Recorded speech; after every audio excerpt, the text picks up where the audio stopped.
I actually enlisted in the Army when I was still in high school, much to the angerment of my father. He didn't want me to enlist, but I wanted to be a helicopter pilot, and I soon realized that as an enlisted person, flying helicopters is probably not going to happen. Went to West Point, great 4 years there, awesome. But come to find out, I had astigmatism in my right eye. I was in the Army pistol team, and my coach actually identified it. He's like, you need to get your eyes checked out. So went in the Army as an engineer. Most of my time in a combat heavy unit where we built a lot of stuff and blew up a lot of stuff.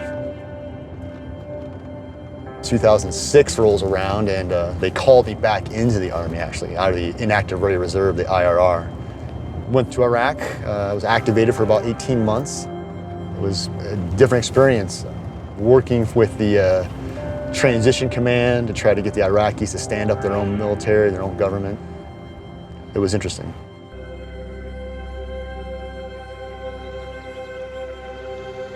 Look, the swans are coming. Yeah, that's Ernest. His name is Ernest, and he's. Some bread. Do you have bread? You can't feed him bread. That's bad farm. Not anymore. No, it's bad farm. No riding bikes. Oh, that's right. The rules still apply. Yeah, I know. We used to feed them bread. I know. So here he comes. They see people, then they just start coming. Mm-hmm. Yeah. It's been more than 20 years. Okay, so we are in St. Charles. Well, it's actually Weldon Spring, Missouri. That is where we lived growing up. That's where our house was. So we would always come back here with my dad and my grandparents when we were younger and ride our bikes on this trail, feed the ducks, the swans. We would fish here. So we have a lot of memories of this place. And now my mom lives here in the condos. So the grandkids all come and feed the geese and the swans, and they're kind of doing the same memories of, you know, what my sister and I did. So it's really neat. Perfect. Great memory. We would go on rides with the motorcycle, and all the neighbor kids would want to go on rides. Mm-hmm. They thought that was so neat. Nobody other dads had motorcycles. He was the cool dad in the neighborhood. So had a car phone. Car phone, that's right. We would pile, you know, two kids on the motorcycle, and he would just bring us right up here on this road.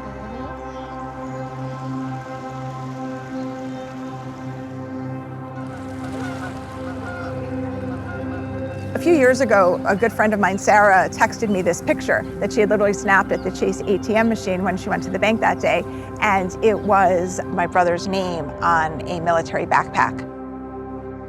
Even though it was just his last name, which isn't that popular, Wolfer, but then obviously also seeing the Scott name, I knew there had to be some connection to my brother because I knew those were the two people killed together that day on April 6th.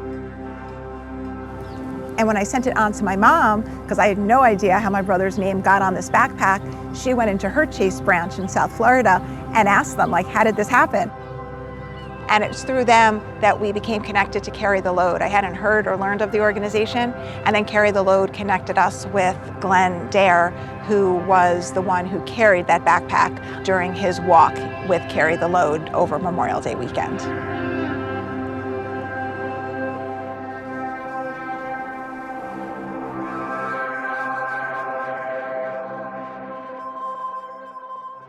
It was 2012 when I did my very first Carry the Load march.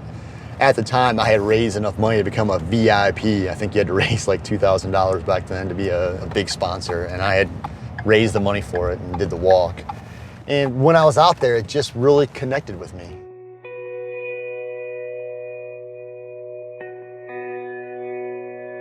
I said, I'm gonna come back and do this every year.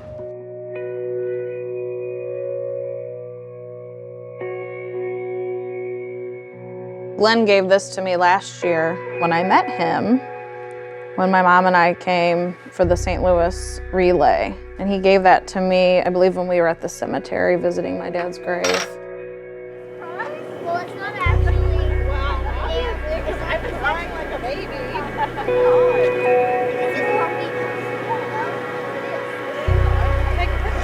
I'm sorry, I don't know your name. Joan. This is Joan. actually on the bus. That's her picture. As soon as I saw him today, I just started bawling. I did not know he was coming. That's why I started bawling when I saw him, because I was just so surprised. It just a ton of emotions just hit me. So if I would have known you were coming, I would have been a little bit more prepared, and I probably wouldn't have cried, sobbed like a baby. No, she would have. You don't have to be prepared. You don't have to be prepared. It was a good surprise. It's good. It's good. This is my father, Colonel Stephen Scott. He was killed in 2008 at the U.S. Embassy in Baghdad, Iraq. He was 54 years old, and he loved serving his country. He truly believed in what he was doing. He just enjoyed talking to soldiers and being in the presence of people, and we continue to honor and remember him every day.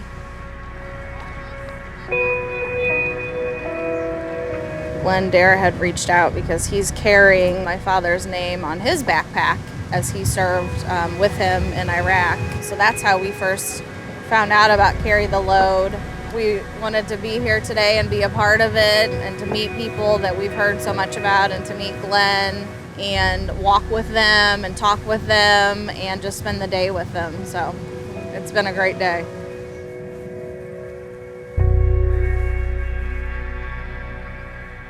We married in July of 1974, and Steve went in the military in November of '73. He went through basic, and then he wanted to be an air traffic controller. That's what his uncle was. This was the day I was born. This is one of my favorite photos. Big smile on his face. He was deployed in Iraq, Kuwait. I remember in '93, I believe it was '93, he was really close to going to Desert Storm. Yes. I remember he even had his there were bags packed that we thought that he was gonna have to be going, because I remember thinking, oh my gosh, you know. Right, all the paperwork was signed up. And for whatever reason, he ended up not going. Not going, they pulled back, and you know, we thought, oh my gosh, this is great. That was scary. Yeah. So. He was always ready, though. Yep, he was ready to go. This is the Bronze Star that he was awarded in 2003 when he came back from Kuwait, because all of the soldiers returned home. Yeah, I remember all of his stuff in the basement. Yeah. We'd always play with. And we always used to open his MREs. Yeah. He always had those, like he thought those tasted good. I don't know. We could go down. He always had those. But he always had a heart for those serving. In Washington, D.C., when he was up there, he would go to Walter Reed and visit with the incoming wounded and hurt, and just wanted to talk to him. And he was a very personable person.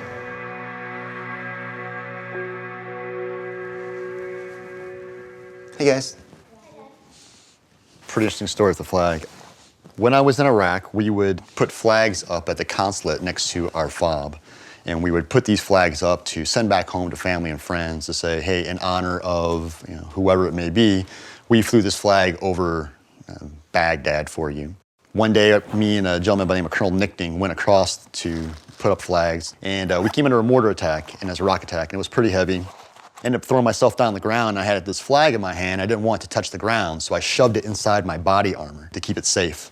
When we got up, and finally we had the all clear, I decided that I was gonna keep this flag for me. The fact that we survived the attack, so it's holds a pretty special place. So I make sure wherever I carry the pack, I carry this flag. I put the names in the pack in 2012. I had heard about Carry the Load in 2011. They were walking around White Rock Lake. It resonated with me.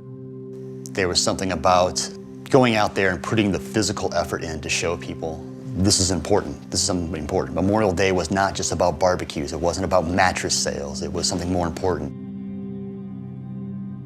So the names are on the pack because it is a physical representation.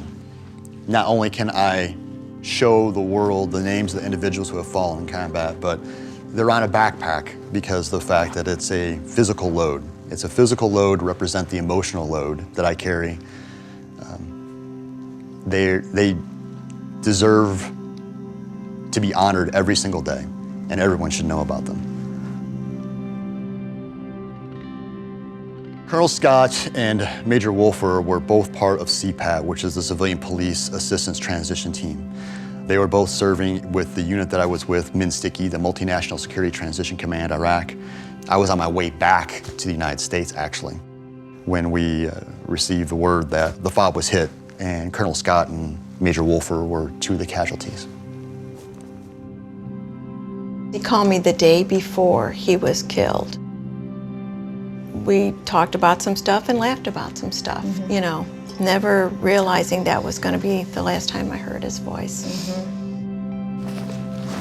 This is the last letter that I received from my dad. I put it in a frame. I have it next to the flag, his flag. The date on it was March 28th of 2008, so it's roughly just the week before he was killed. Rachel, I hope you and the kids are doing okay.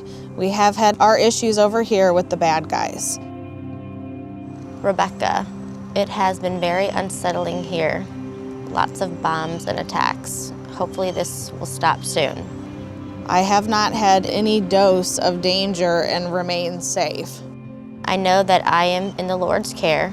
Actually, I'm not even worried.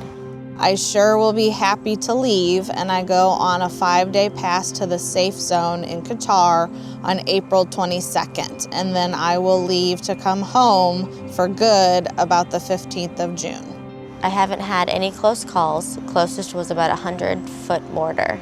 Hopefully this will stop soon. We are starting to experience battle fatigue.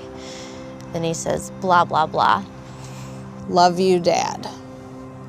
You know, you could write or send some cigarettes. Dad. He was definitely funny and didn't want us to worry too much. You know, he says in the letter here, I have not had any dose of danger and remain safe. So then after the fact now and hearing the things that we've heard, it kind of makes me question, like, why did you put that in there? Because he wanted us, you know, to think that he was okay and it wasn't dangerous, but it was, so.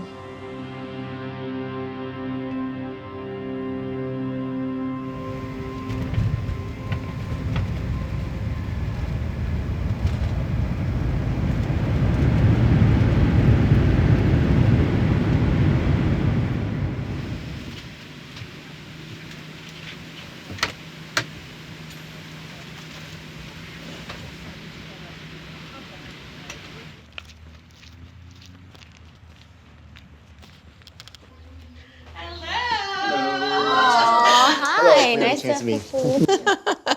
Gotta see the backpack. Oh. Yeah, I know. Yeah, I Oh tell my everybody, goodness. The I'm famous just the guy who backpack. I know, just you carry the always say backpack, that. that's all it is. That's Yeah. it. That's awesome. I know. And Stuart. Last year, when I met you in person finally, you gave me this, and I have this next to his flag. So I brought this to give to you, because I was hoping that maybe you could put it in your bag and carry it around. So it's the Department of Defense coin. These are what he would give. Yeah. Yeah. For the Pentagon. Yeah. Thank So you. I wanted to give you that. from us. I will definitely carry this. Thank you. You're Awesome. welcome. It's awesome. And thank you for our coin. I will put it in my and there's bag. that if you want to keep I'll that. put that in. And for Thank you. Walking Farm and carrying Yeah. This is his great. name. Thank you. This means a lot. Hey, thank you. And for Stuart, too. Someday we'd like to meet that family. Oh, yeah. So. That would be That would be awesome. the ultimate, So- the ultimate goal. So I have a coin in there from Cody Board. I've got trinkets for every person that I've carried for, but I don't have anything. Oh, well. So thank you. There This we is- this is go. good. Now Thank you. you do. It's Well, good. I'm glad. That's great. So he went over in the early part of the war when they were still wearing the tricolor dovers. Yeah. Like that. Because you So- set up, helped This set when he was up a light Camp colonel, Victory. so then, so. You yeah. can explain So- all this to us because we don't know exactly what so it he was is. a quartermaster, so Yeah. their job Yeah. was to provide supplies like that. So in this right here, this is an M88. It's a tank recovery vehicle. It looks like they're replacing the tracks on an M1 is what he's doing right now. I don't know what a lieutenant colonel is doing down there doing because that's not something a lieutenant He's colonel would do. getting his picture But you want to taken. get a picture taken by us. It's like, look at me, I'm getting dirty down here. So This is what, every day. And that was the last picture that At his we were picnic told table. of him.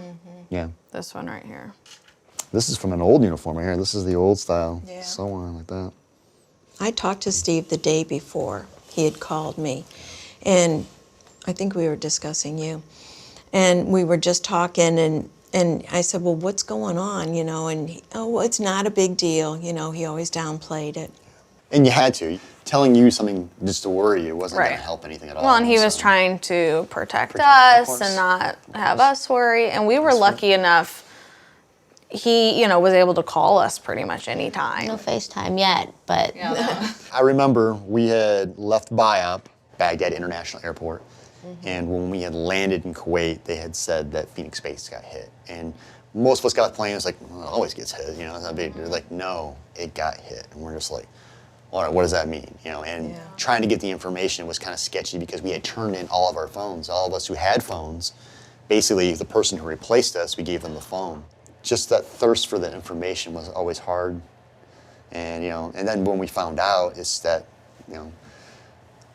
what can we do? When we're there, and we're just like, so it kind of brought the whole deployment down to like, we're all charged. We're like, man, a couple days, we're gonna be on a plane and go home, and then this is kind of like, we're so close to making it without anything bad happening. Yeah. But, Steve was really on the end of his time over there. He was. Yeah. The one letter that he wrote me that I have over there, the last letter that he wrote her a letter and me a letter, and it said June 22nd was when he would be back for good. Yeah. This last deployment that he was on, he volunteered to go. It was his choice, what he wanted to do. He was so passionate about it, yeah, he wouldn't And have it had was it any other way. he wouldn't have had it any other way. He was a lifer. It was his choice, and he, didn't have any second thoughts about it, and so he went. Most of the guys over there, we never heard from any of them until within this last year. And the one guy called and he goes, I won't forget him getting up from the picnic table where they always gathered every morning for coffee and chit chat. And he got up and he said, hey, I'll see you guys at lunch.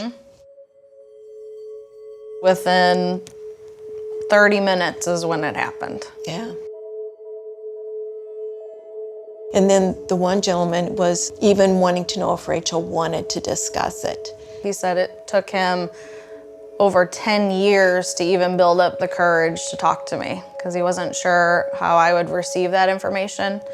And I was thrilled, and he kept thanking me for allowing him to say all those things, what he wanted to say. He said that it helped him because he was pretty good friends with my dad.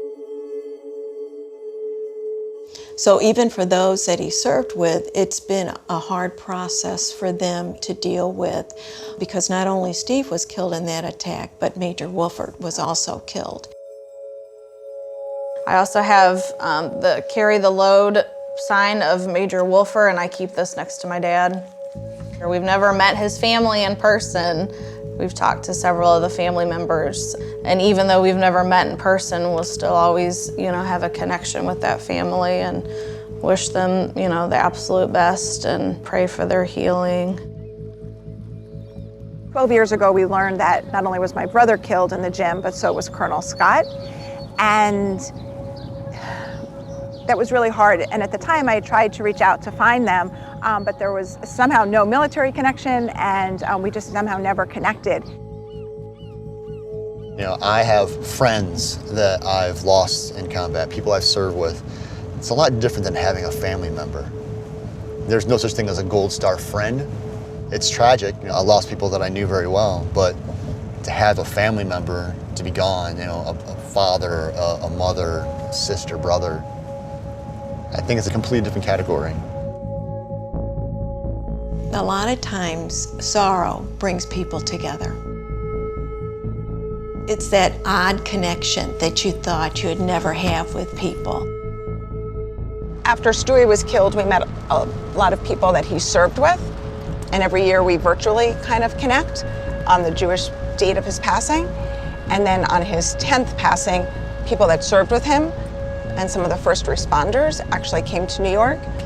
And it was a really powerful moment to be with people, some people who was like literally holding my brother when he was dying.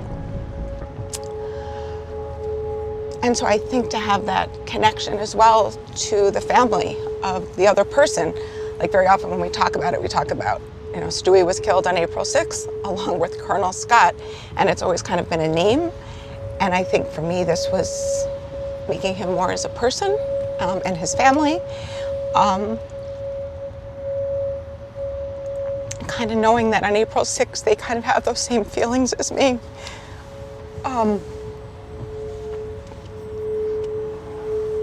Which is hard to find with other people. And it doesn't make, like, I feel like over the almost 12 years, I realized that there's so much sadness and tragedy, and so it doesn't make mine any better or worse or different. It's just mine. But sometimes when I'm with other people who can relate to my tragedy, there's kind of some other comfort in it.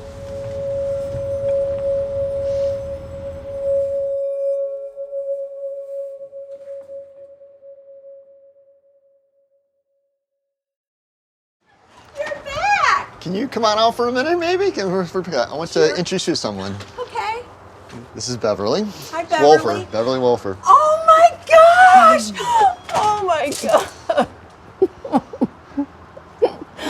Oh my gosh!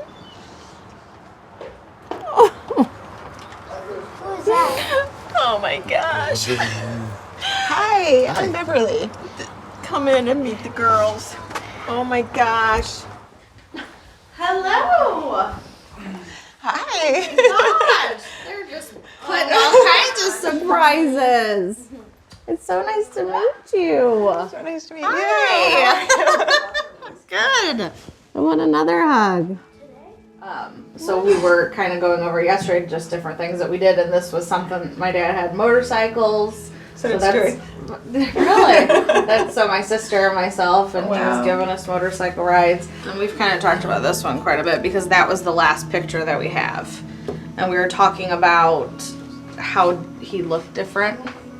And I don't know, you know, if Stuart said these things to you guys as well, but our dad kept telling us, everything's fine, we're safe, don't worry. But you can look at this picture and you can tell that that's not Looks like he hasn't slept in a while. what's going on. We know now it wasn't really safe, but that was the last picture that we have that, you know, that was taken of him, so.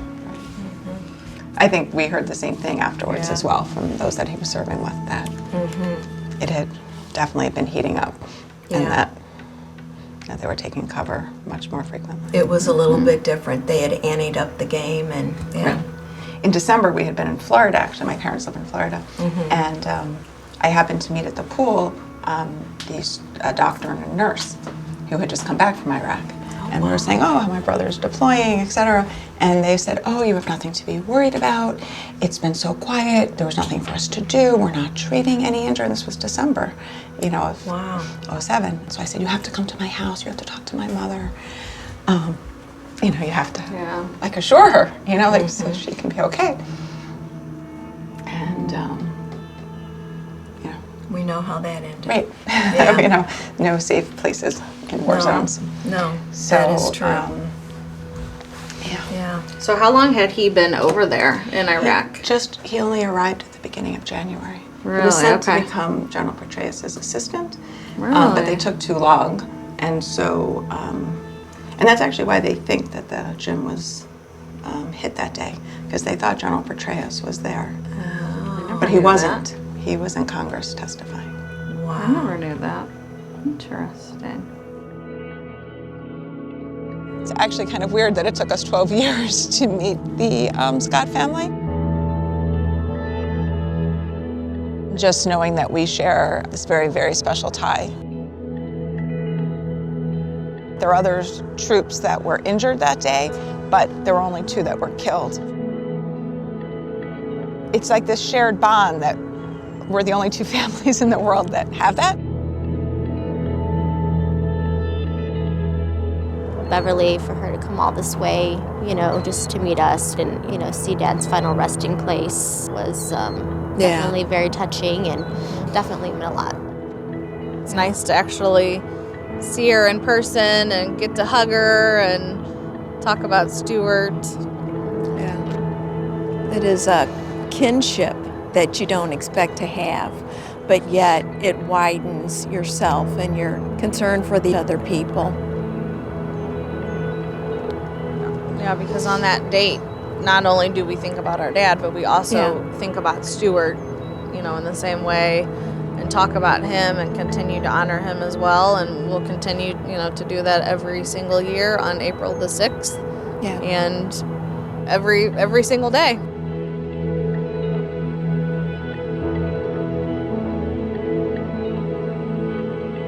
When I put those names in my backpack, I never imagined that I would be here with the families that I'm carrying here in the National Cemetery. It's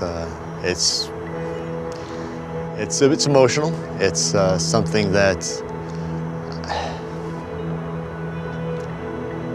I wish I could do more. I wish there was more.